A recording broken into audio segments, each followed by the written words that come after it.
Really impressed, Cenk. That on a number of things. Because Maduro, if you were genuine in this, you wouldn't have packed the Supreme Court, and you did. Again, it's oversimplifying a tiny bit to say that, but that was the effect of that, of the decisions regarding the Supreme Court. And then if you've got an election where the opposition is not participating, you don't go, okay, I guess I win all 500 some odd seats. Yes, this is the fig leaf dictator's use. Yes, well done. It's all mine. Oh, and by the way, I'm going to now change the Constitution and imprison my political opponents, which is... Yes, it's transparently tyrannical. Yes, it really is. I appreciate the the veneer of objectivity here, but yes, it's definitely Maduro who's causing the problems. What he's promising to do. No. Imprison your political opponents is not the right thing to do under any circumstance. Yep. According to CBS, Maduro wants the assembly to strip opposition legislators of their constitutional immunity from prosecution, and indicated he is eager to prosecute many more members of the opposition parties that control a handful of state governments along with the National Assembly, providing one of the few remaining checks on the power of the Socialist Party. What a shock. Socialist Party wants one-party state. No, where has that ever happened before? And by the way, just to give you a little bit of an idea of how the public feels in Venezuela in regard to what just happened, opinion polls say more than 70% of the country is opposed to Sunday's vote. And so it's kind of amazing because 70% is opposed to it. It's just like America, right? Where you're like, how, but who's the other 30%? I don't know if this is safe. I'm hungry.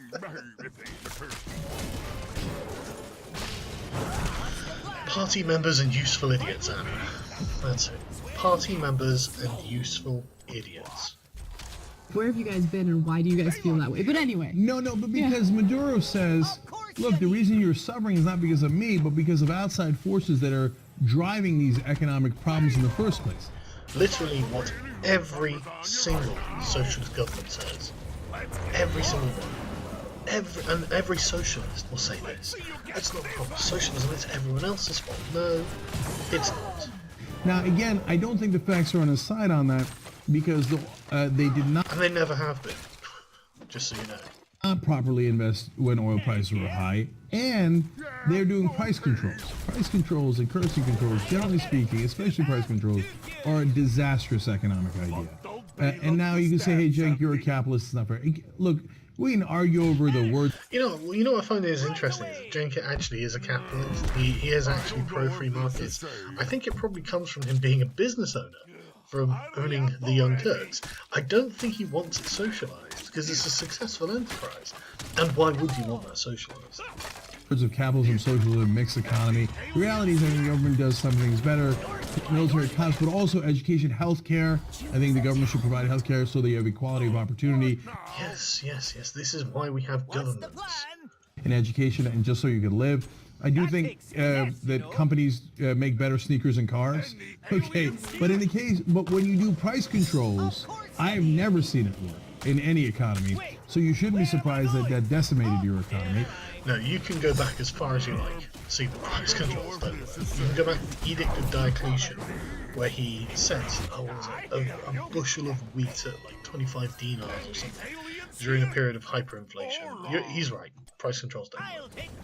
And he's pressuring 2.8 million state employees to participate in the elections, pressuring public employees to vote your way. And then they're giving out sandwiches. I mean, there's a host of 8 million state employees. 8 million, that's a huge number. Things that they're doing that are clearly wrong. And when 70% of the country... I think we've worked out who the 30% of... I'm going to check the numbers in a second, actually. But I think we've worked out who the people supporting and opposing the vote were. He opposes what you're doing. It's not just some foreign journalists or foreign actors that are driving it. Right. Obviously, you've lost popular support in your country. And if you've got 70% opposed to you, and then you claim, no, all the seats in the assembly are now mine, you know that's not a legitimate government. So that's my assessment of the situation. But I wanted you to know all this. Yeah, and I agree with you. top comment. For all the trolls, you mean people who disagree. That's what a troll is now. It's someone who just disagrees with you, what you're saying, right? For all the trolls who are going to blame the Venezuelan situation on socialism, it's a lot more complicated than that. The Venezuelan economy had a great reliance on oil. So why did it have a great reliance on oil? Why didn't it have a reliance on other private sectors of the economy? The wealthy and upper middle class partook in capital flight. I love it. They partook in it. They didn't feel like they were forced to do it before the government appropriates all their wealth, and the government is extremely corrupt. Imagine my shock. Chavez destroyed the world. Inspiration to all of us. Fighting back against austerity and neoliberal economics in Europe showed us there is a different and a better way of doing things. It's called socialism, it's called social justice, and it's something that Venezuela has made a big step toward.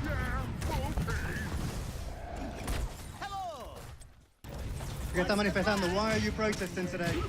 Estamos manifestando en contra del gobierno de Venezuela debido a su mala política, debido a todo lo que ha causado. Nos ha causado pobreza, inflación, desempleo.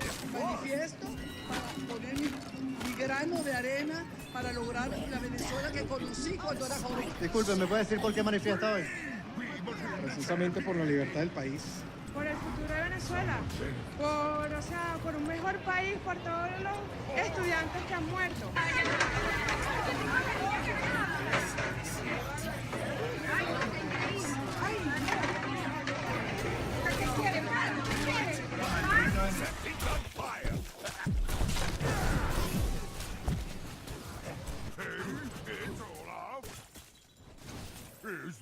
So I thought we'd do a fun video about some Twitter drama that I've been enjoying. I'm not gonna lie, this whole thing has been... it's been funny. It's been funny watching them get their comeuppance. I'm gonna let Noel explain what's happened. I trust Noel because he is one of the most impartial people online.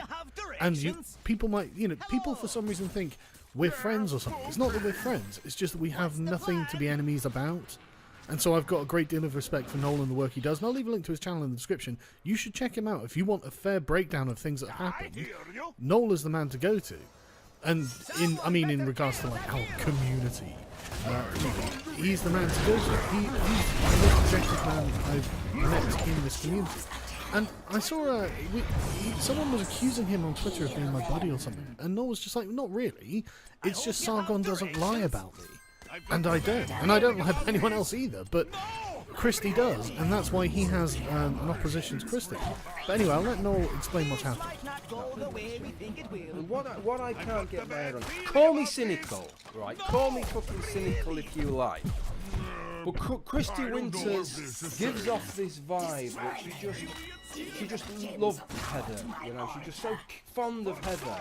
And if there's one thing she cannot stand, she just cannot abide, it's people not being sufficiently respectful, not being sufficiently reverent for the death of Heather, right? And I'd absolutely be on board with that if it wasn't for the fact that if I felt like that about somebody, right, I wouldn't be tweeting about it to the kind of person that I thought would be disrespectful, right? We all know what Christie Winters thinks about Sargon of Akkad, and we all know the kind of reaction she would expect to get from Sargon of Akkad. So colour me fucking surprised that Christie Winters tweets this to Sargon of Akkad. Sargon of Akkad makes a bullish, disrespectful tweet about this Heather back, effectively, and Christie Winters has a fucking fainting couch moment. How could he possibly make such a disrespectful comment about this person I love so much? I just find, maybe I've got my little cynical hat on there, that I'm kind of fishing for that a little bit. I just want to add some more context. More importantly, Christie had come out of the blue with this as well. I had an interaction with Ian Miles Chung. Sorry to pause it like that. I had an interaction with Ian Miles Chung which was completely unrelated, and Christie came in bringing up her friend. And so I had said, I'm sorry that one of your male feminist friends shot another one of your friends. I hope none of the other male feminists around you turn out to be bad, or something roughly approximating. And I had done this deliberately, to piss Christie off, and the rest of them, because all I get, all day, from these scum, because all I get all day from these fucking liars is abuse.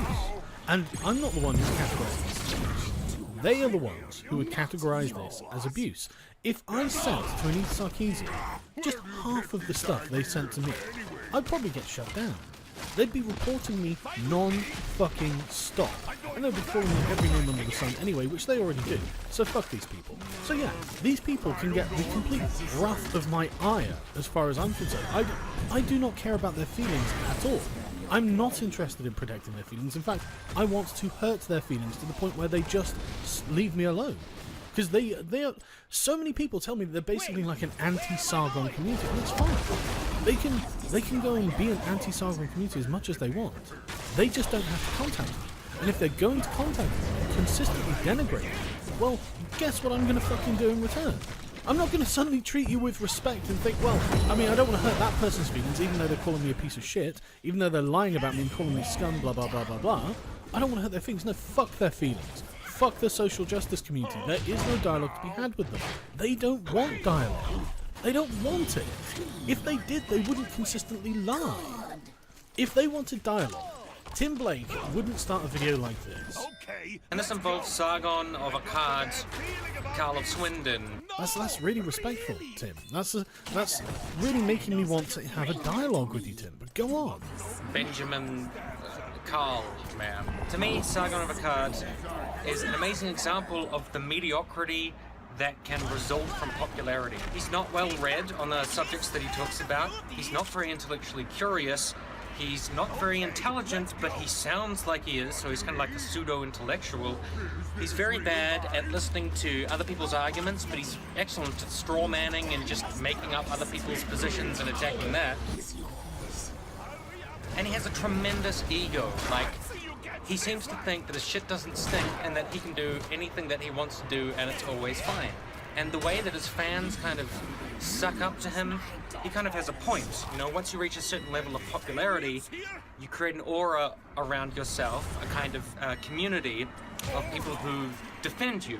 So no matter what you do, they're always going to find an excuse. But given his popularity, like 600-something thousand subscribers, he doesn't have to face the fact that he is incredibly mediocre intellectually, that his arguments are very poor, but they do create a kind of gut reaction to his followers who want to be angry and outraged and social justice and feminists and so forth. And he's built up this entire narrative that everything in the world, he's built up this entire narrative that the main problem for the whole world is liberals and progressives and social justice people and so on. And that's just the whole thing that he shovels to his listeners every single day. That's what they go to his channel for, that's what they want to hear. They just want to hear that narrative over and over and over again, that social justice is the biggest problem in the entire world, and that social justice advocates, which they call warriors, are the worst hypocrites in the world. And okay, Tim, none of that is true. None of that is true. Everything you've just said there is false. But the worst part is, this is how you begin your video. Over a minute of you ranting about how much you just hate me and just denigrating me constantly. And then you're annoyed that I call you a hypocrite.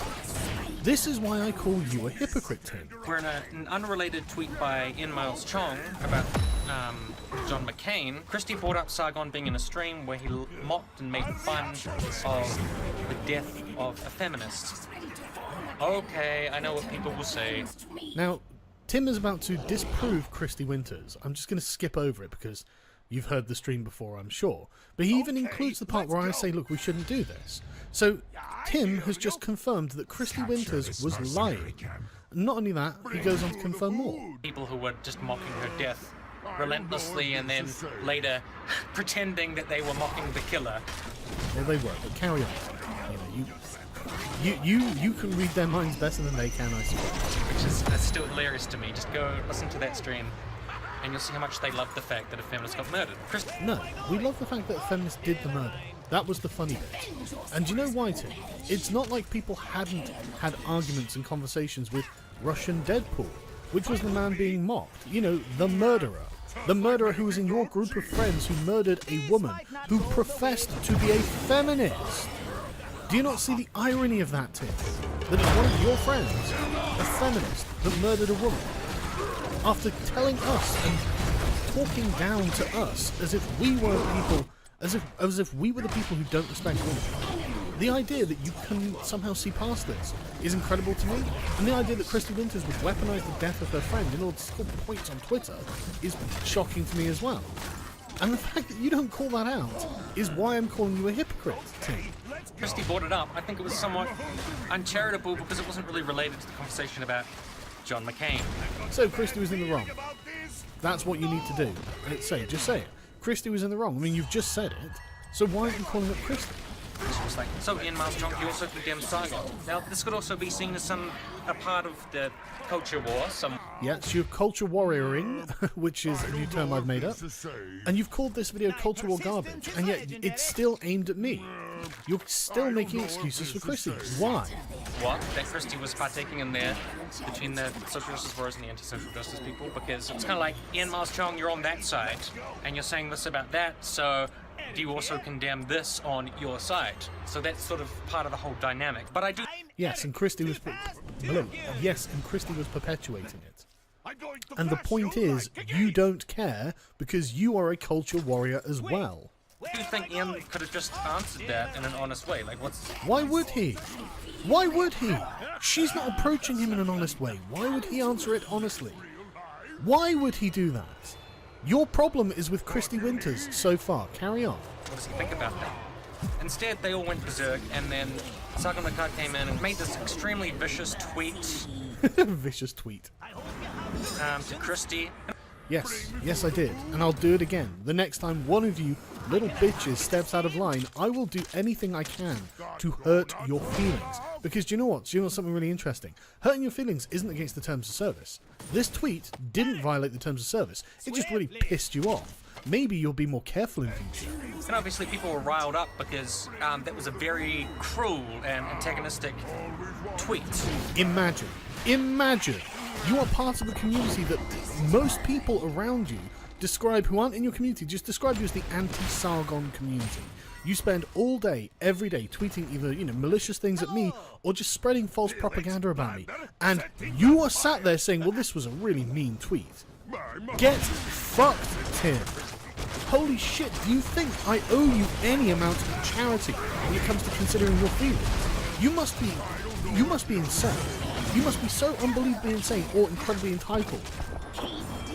But he was kind of reacting, so it's kind of like a tribal...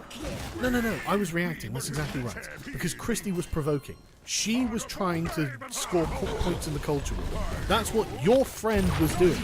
You've already called it out. For some reason, though, you have to come to me, and that's because, you know why, you're on that side and I'm on this side. That's the only reason why you're being a hypocrite. War of just endless stupidity going back and forth.